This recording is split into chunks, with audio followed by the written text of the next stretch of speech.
बाबा बुल्ले शाह फरमांदे ने पीर फकीरां पिछे भजदे, थक गए लोकी कर कर सजदे।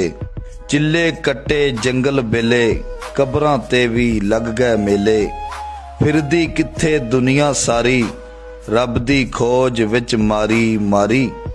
चौना ए जे रब दी यारी, हो जा मां दे सदके वारी।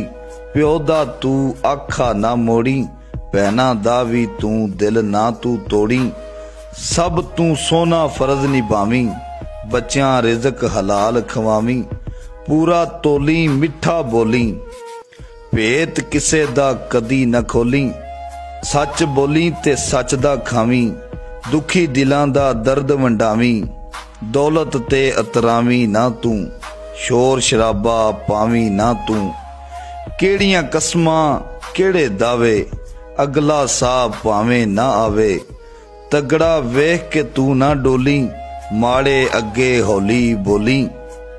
लोकां विच इंसाफ करी तू, अपना मुजरम माफ करी तू। जग दी दौड़ विच पिछे रह लई, गुरबत दे भी ताने सह लई। वेखी जुल्म कमावी ना तू, हक किसे दा खावी ना तू। लभना है जो मस्जिद मंदर, मिल जावेगा दिलां दे अंदर। शहर अग तू भी नेड़े वसदा, रब दिलां दे अंदर वसदा।